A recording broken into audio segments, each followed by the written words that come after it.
Today we are here with Jovan Washington, aka Jaemurda, aka the realest. What's up? What's good with you, my guy? How everything going? What's good with you? Boy, how everything going?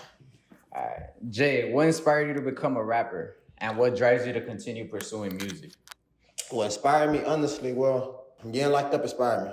When I first got locked up at 16, I started writing music just to make up for the time. I was bored writing music. Plus, my mom write poetry.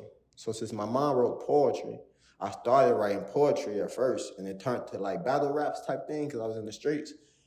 But then my dude started telling me to take it serious, start writing more music. So I started writing more music, start taking it more serious. After I got out, my girlfriend passed away. My BM committed suicide. And then I started taking it more serious to just take that off my head and just, do better and shit. Get away from Chicago, get away from Indiana. And then I keep going because of that and trying to, do better and shit. All right. How do you deal with criticism and negative feedback, whether it's from fans or industry professionals? I really just keep going. I used to let it affect me more back in the day when I first started. But then I started realizing that more and more people like gonna listen to my music and more people gonna love my music. So it might be people who don't like it, but it's at least one or two or more people who gonna like a song. So if somebody tell me they don't like it, my cousin might tell me he don't like me singing. But it's other people who tell me they love it. So I just, I try to. That's what you do it for. When y'all try to remember that it's fans who gonna love it. One person might not like it, but it might be a billion people who do like it. Yeah, and I bet that feeling is also awesome. Like when somebody hears something that you put time, energy, effort into, and it's just like, damn, like they gave me the reaction I wanted. Oh yeah, it's amazing. It's amazing. I'm gonna let you, it's amazing. That's one of the main reasons I ask a lot of people, because I do ask for a lot of criticism. I ask family, I ask friends, I ask everybody just to see what they think, because I do like to hear that shit raw. I do like hearing like that shit good to say. Yeah, but I also like hearing, no, that ain't it. And then I ask somebody else and they be like, yeah, it's it. So, I keep it. Yeah, because sometimes you can't always be like everything is good. You know what I mean? Because you can't make everybody happy, they say. Yeah. In your experience, what are some effective ways to network and build relationships in the music industry? To collaborate. I feel like collaboration is one of the biggest tools that artists have in every line of work. Like, the more you collaborate, the more chances you have yourself to be heard, or the more you collaborate, the more you have your chance to be seen. That come clothing, music, is just collaborations. And that's really my main thing, is trying to collaborate with as many people as I can to, be seen more, be heard more across the world. Nice. What advice would you give musicians that are just starting off in the industry? To don't stop, keep going. Consistency is key. You can't make everybody happy. Just keep going. And for me, it be times where I be wanting to sleep or lay down, but I remember, I think about 8 Mile and shit like that, boom. I be knowing how hard it took some people to do it. Like, it's not an easy job. Yeah. You have to be consistent. It might be somebody who's better than you in your eyes. It might be somebody but if you work harder than them, you're going to take off. You're going to make it. You just, you got to keep going. Nah, yeah, that's facts right there. Never get discouraged. Keep going. All right, you said you have kids and stuff, right? Yeah. So would you say that those kids pushed you forward, or would you say that music is just something that you did just because? Nah, so I spoke on my BM briefly, the one who committed suicide. Yeah. But I ain't gonna go too far into that. But the son we had, his name Justice Trayvon Washington. That's like the fuel behind every single thing I do, is that boy right there. And until we reunite, everything get right, I'm never gonna stop until I be at the top of the game. And boom, that's my main fuel. Like my other kids, I love my whole family. Yeah. But that was the kick in the ass that made me really have to get shit done and not stop. And that's the fuel that's keep me going. How do you feel like the transition was from being just a normal person to being a father? It was a little hard. It was different. But it was different, but it was better. It made me a more responsible person. It made me more serious. It made me stop doing a lot of shit. I was in the streets, going to jail, getting locked up a lot. after my son, I ain't been locked up since.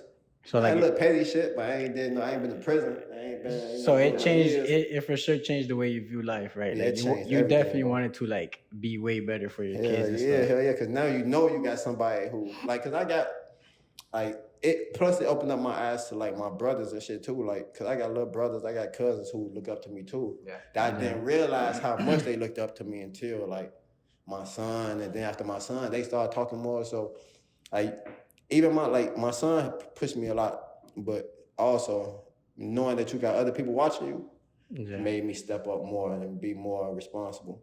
Yeah. God's watching. Boom. Yep. God watching always. Okay. Plus with music Always. too. Like, for example, like my brothers do music, my cousins do music, but they not taking it serious. They got talent, but they ain't taking it serious. Yeah. So I know the more I do, the more I show them I'm doing, it'll open them up. To it'll more, push them. Yeah, push them. Yeah, like, because okay, they're gonna be like, oh, like, yeah, you know, like I know somebody that could do it, you know. Yeah, boom. So it helped them go. So yeah. So you're trying to be like the stepping stone for everybody. Yeah, for everybody. I'm trying to put that load on my back because ain't nobody doing it. Yeah. Ain't nobody doing it. Somebody got to do it, you know. If not, that's good. That's good. We're going to stay stagnant in the same spot. Yeah. Another thing I wanted to ask you, like, what do you think is like the biggest thing holding you down right now? Biggest thing holding me down right now is I spoke in it earlier about new artists is consistency. I'm working more for money than I am on my goals, on my like life goal, but it's still there.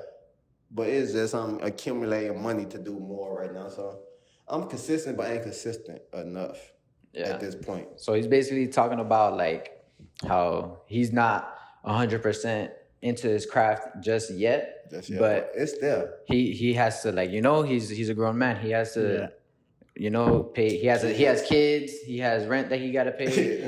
Like it ain't easy out here. But look, you see what he's doing. He's working, and he's still putting in the time for his craft. Like he sees where he's going. Like Jay is working. Like I don't even know how many jobs, but you already heard it from him. Do you think like when you go home and shit, like do you have time to yourself? Like how much minutes or hours do you like think to yourself? Like do you get like to just think about like the future and the stuff you want to do? Well, boom. Well, honestly, I'm a Aquarius. I don't want to put it on that. Yeah. But speaking from Aquarius, I think a lot. So even when I don't have time, that's all I do. Like, I'll be at work, I'll be thinking. I have my son, put him to sleep, thinking. Girl, thinking. But like having a newborn now, it put a little pressure, a lot more pressure on me. But if I need some quiet time, I go to my car, light up, put some music on, and write. I sit in the car and write for hours. Yeah, that's good. That's good. I go in the car every night and write. Myself, because whatever's in your head, you gotta. Some people they just like they work, and they don't sit down and really think about what they're doing, and they don't even realize that they're working in the wrong direction. Yeah, you're right. Yeah, if you put too much time into a job, it turns into a career, and then you get stuck. Yeah, but I try to remember that I have a career and I have a job. My career is music. It's gonna be music. Ain't nothing gonna change with that. But my job is a chef. I'll be there cooking to pay for the music, you know. But you gotta keep that to pay for the sessions. You have to keep that goal. Like somebody told me before, when I was working this painting job, it was paying good. They trying to get me to be there forever. Like work, we'll pay you more. And somebody was telling me like, you got music, but you got music like you dragging it with you. Like you dragging it, like you doing this and you keeping music, but you got it like you pulling it with you. Yeah. You gotta be pushing. You gotta put music in front of you. You can't have like your main goal on your side. Or you gotta put that shit in front. You gotta be your main vision, and you gotta push that forward. Everything else gotta fall behind it. Yeah. That's what I'm trying to do. I'm trying to keep music in front of me and not have it as a side thing. You're trying to put yourself in a position where you don't even need the job anymore. Like you just have your goals in front of you and you working. I'm getting paid off that and just pushing that. And that's exactly what we all want. Yeah, facts. So I don't understand why we all have to bring the hate out. Yeah, that's the real. That's the real. The real is a hateful place. But if you surround yourself with love, you can block it out. Yeah, that's facts. Sure. I'm a firm believer on it. All right. As a successful musician, how do you use your platform to make a positive impact on your community and the world at large? Okay, so I started with Facebook. I started like getting big on Facebook a couple of years ago, like getting big, like to a lot of people where they recognize me in Chicago, Indiana. And from that, like my posts, all I share is funny or relatable or positive shit. And a lot of people follow me. So the people who follow me, they take heed to it. They tell me, bro, you don't know how much your post made me laugh. You don't know how much you brightened up my day. You don't know how That's going. good. And then something else I do, like on a everyday basis, I try to speak to everybody I know, and or even people I don't know, how you doing? If I see somebody walking, and you're always talking to random people. Yeah, all the time, because I like to make people day. I like to see somebody who, if that lady got a nice purse, I'm like, oh, you got a nice purse. Yeah. If he got a nice hat, I might not even like it. You got a nice hat, sir. Hey, you got a nice shoe. I like to make everybody day better because you don't know what they're going through. You know. Yeah, so that's good. That's good. I try to pass it on. Not because sometimes like that's that all a person needs. Those little 2 words that you said helps. I know, bro, it helps. that could like change their whole. Like, I be seeing a lot of people like, oh, thank you.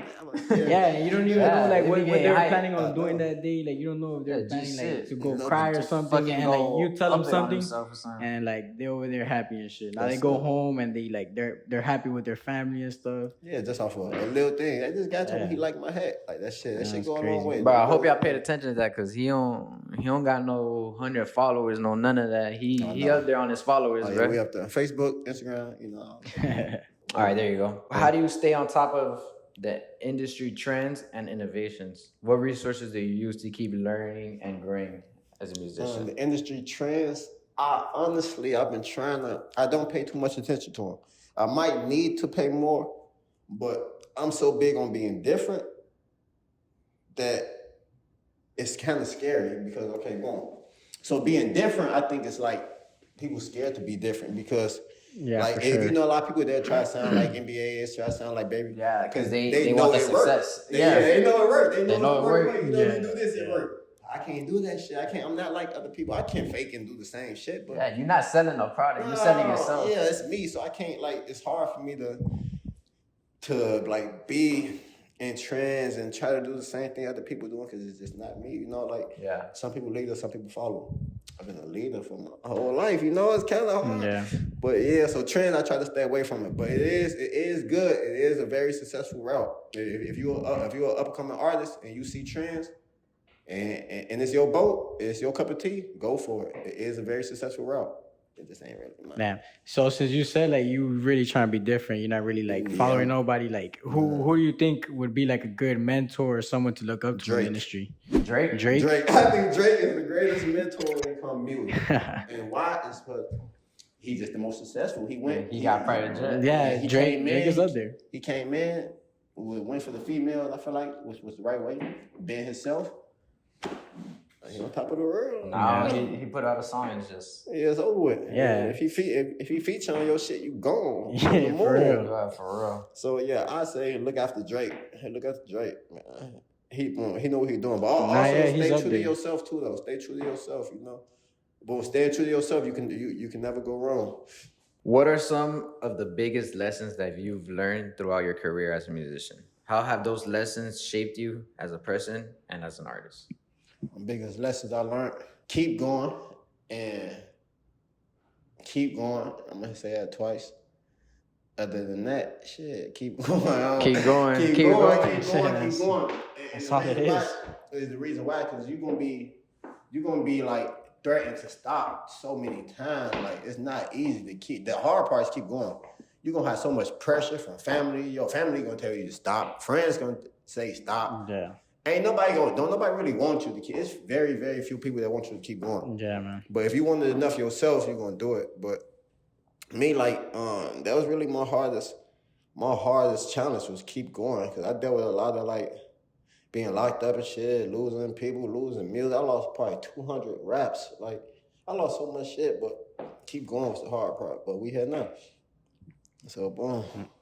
Damn, and where were you born? You were born here in Miami, or you were born Chi-Town, Chicago. Oh, you were born in Chicago? Chi-Town. I've been in Miami for 2 years now. Damn, 2 years. I think 2 years. How old are you? 32. 32? 31. 31? 32. Oh, somewhere around 91. I was born 91. What's this, 23?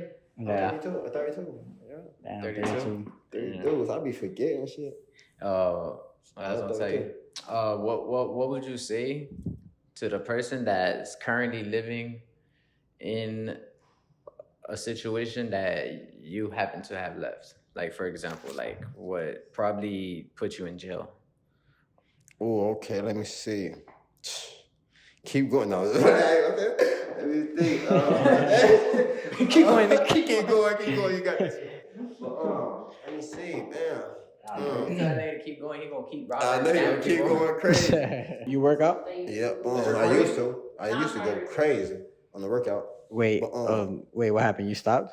Yeah, I stopped like when I got out of jail and shit. But I used to go crazy on the workout, working out helped me the most. But mentally, it's this shit like that you say. I forgot it. What it's called? But you say it every day, like admiration, admiration, motivation. Nah. It's a word like that you. It's like it's something that you repeat to yourself Like every day. Like Meditation. Nah, it's something. It sounded like that with the A. Affirmations. Yeah, that. What was it? Affirmations. That helped my mind more than anything in the world. Like if you got struggles and you dealing with hard shit, like you dealing with secondhand thoughts, it's not even like your first things is in your brain and shit. What's that word again? Affirmations. That shit helped. Like boom. Like I had this app and every day I used to wake up and say, I love myself. I'm gonna get money. Nothing bothers me. Everybody loves me. I was saying that shit every day for like 3 months straight. 10 times a day, every day. If I had a bad day, 1 second I'd say, I love myself, and then I'm good again. Boom. And that shit helped change my Right. So it kept you like in the right, like it changed my state of mind. It changed, my state of mind. Like my secondhand thoughts, I forgot what it's called. Like thoughts that's in the back of your head that you don't really that you don't really come up with. Yeah, that you be forgetting like the two like driving. Like you drive. Yeah, when you're at the red light. When you're at the red light and you just like, damn, I feel like taking this shit and wrecking this bitch. Like boom, not just affirmation changed everything. I was gonna say that it's crazy that you said that because like you know, when I met you, like I don't know what it was about you, but like the energy was there. Like I had to assess something in you, like when I met you, and like it's crazy because we wasn't even working in like the same job. We was in the same environment, but we wasn't really working like the same position, none of that. But we still like chopped it up, and look, that was almost like a year ago or something, and he's here right doing an interview with me. Yeah, and that's big. Thank you, boy. Thank y'all both for having me too. Thank you for coming. Yeah, vice versa. All right, since we're towards the end already, let's talk about what it is you came here for. All right, you came here for something, right? Yes, sir, Ski. I got it here for you, bro. Yes, like, sir, Ski. You want to bring it? You want me to get it? Yeah, you want me to get it? Hold on. Yeah, you get it. I'm gonna get it. Yeah, sir, Ski. You want me to take it out? Take it out for him. Hold on. Let me take it out. Damn. All right, so this is the sample shirt. For those of y'all that don't know, this was supposed to be my shirt. I had to give it a J. Gang shit. Short niggas winning. Hey, I appreciate that motherfucker hard. Whoa. How you feel about this? That nigga's raw as hell. Don't forget your 2 masks, bruh. Your 2 masks. Look at that, man. It's raw. That shit is hard. Yeah. I'm gonna be in this bitch tomorrow. Thank y'all. This bitch raw. Alright, raw as hell. Appreciate that. And the mask raw as hell. That shit raw as hell. That shit raw with that. That's gonna be tomorrow. Hey, Masked up. oh, baby, that shit raw as hell. So what is it? Alright, bruh. That bitch raw. Short niggas winning. Short niggas winning. Gang shit.